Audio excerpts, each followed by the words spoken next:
So today we're going to kind of address the whole question of how well can I grow this channel by staying simple?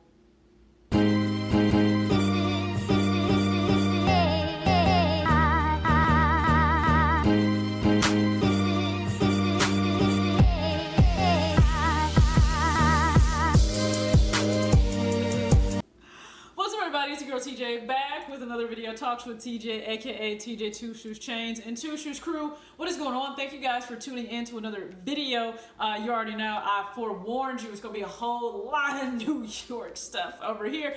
If you don't like it, I get it. If you're not going to rock with me until after the postseason, that's fine. You can swing right on back around my birthday, which is November 21st, and show your girl a lot of love. But thank you for tuning into this video. If you are subscribed, you already know we got to rock in the engagement. We got to rock in the comment section. So make sure that you are engaged there. If you are not subscribed, you're about 71% of people that watch my videos.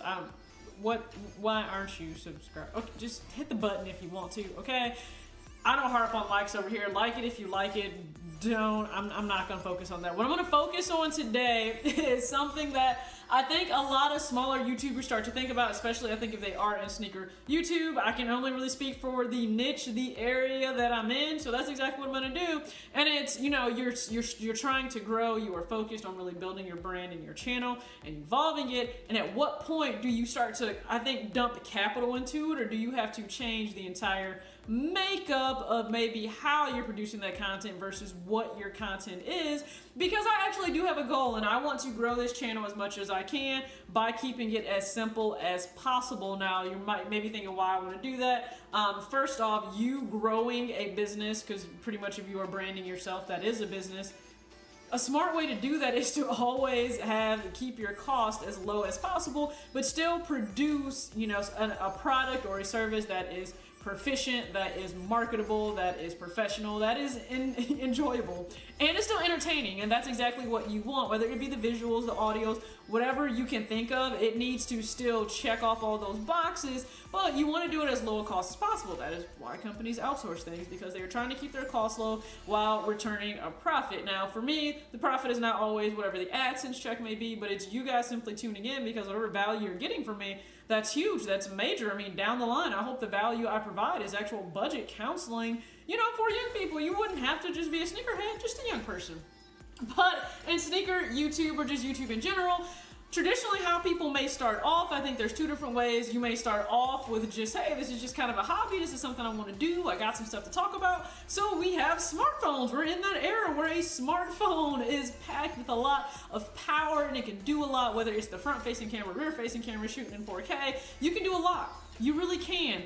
And I think it allows people to be creative without being hindered by cost, like the cost, the startup cost, I guess I would say, of a YouTube channel. And then you may have other people where they know they really want to get into this, and they come in with a lot of equipment already, or they will pick someone's brand that's already established and say, hey, what type of camera should I get, audio equipment, things of that nature. I think that's good as well to know that, but I'm just going to speak on what I see, okay? I see a lot that will dump initial capital into their channel, and that can be buying a camera, that can be buying expensive audio equipment, any number of things. Those are going to be the two biggest ones.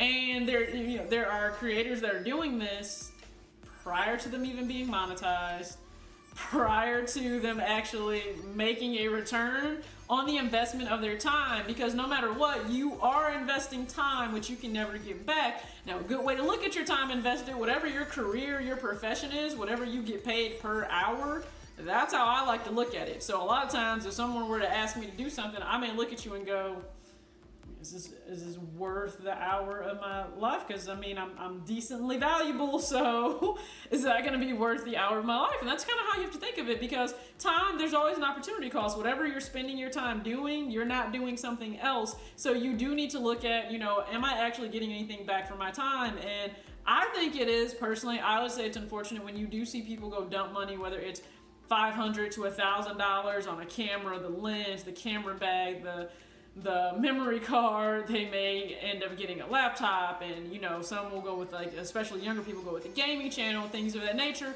and they're not even making anything back on that. So when does the return on investment happen, and were you better off maybe holding back on dropping that capital in before you could actually prove to yourself and to an audience or the market that you can bring value at a low cost already. Because if you are, someone that is really doing vlogging, I think vlogging is where you are advised to then step into the DSLR world and get yourself a camera, maybe get yourself a shotgun mic that you can connect to your camera so that the surrounding audio externally, away from what you are saying to the camera, is not picked up. I think that's amazing. You guys can see when certain people go to sneaker events and they have those amazing mics, you know what, it sounds great, and you can really focus on their voice versus everything else, all the chaos that's going on around them. Versus somebody that is doing a podcast, I think you really just need to focus on having a really high quality mic. I want to get your voice picked up very crisp, clear, precise. And I think having an aesthetic background, if you are going to do a podcast, I think that is good. For somebody like myself that does mostly discussion videos, no, I've not ventured out to go get a camera. Why? This here is delivering the message that I want to deliver to you. People need to first prove to themselves that you can actually captivate the audience that you're trying to, that your content demands attention, and also that you can sustain it, because sometimes people will start off one way, but they're not continuing to evolve, or they become complacent, they fall back. I'm not saying you got to get up here every single day, but I am saying that you have to actually put some effort in. And some will get everything, get all the equipment, they put that initial effort in, and then they stop. And then I would think, like, you bought that camera then for what? For like nothing. So I think it really depends on what are you gearing your channel towards. For me, there's a lot of discussion, all right? I got stuff to say. A lot of stuff that young people are not hearing. I hope they are listening, taking heed to it, and that it helps them out in some way, shape, or form. Doesn't have to be young, you can be old too, doesn't really matter to me. But hopefully they are taking some heed to the things that I say, and you guys are able to learn about money, see the sneakers I pick up, the clothes I pick up, just different things about life in itself. I think this works. I'm gonna let you know. My goal is to grow 10K and more just shooting on a phone.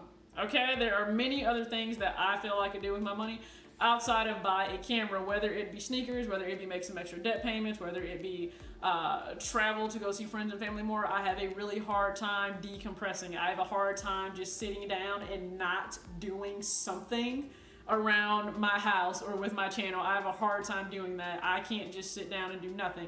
I'm trying to get better about it, but I'm terrible at it. I can tell friends like, hey, I'm gonna just chill tonight, and then 5 minutes later, they're like, are you chilling? I'm like, nope, I just shot a video. And they're like, what happened to relaxing? I'm like, oh no, but I got my video done. So I'm just passionate about it.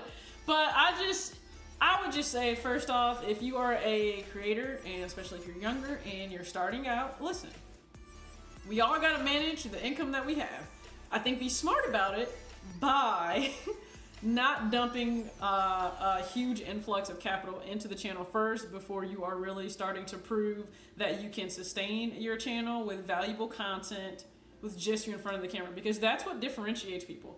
There are people that have great audio, great visuals, they can shoot in 4K, they got the camera.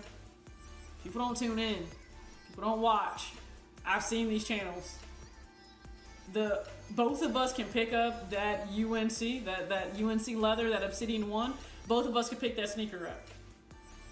Some of us got anywhere from 3K to 10K to 20 plus K views.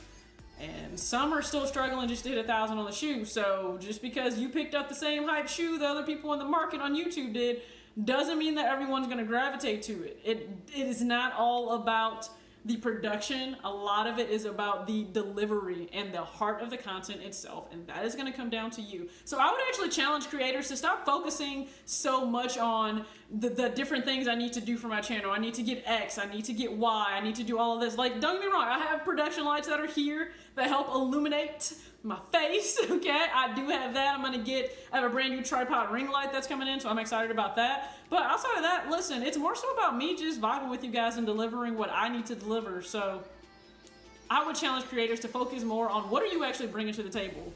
Because you just bringing lights, you just bringing lights and a camera, that's not a guarantee for you to grow.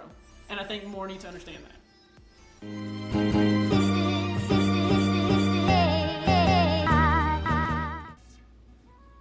I'm gonna Jordan girl. What can I say?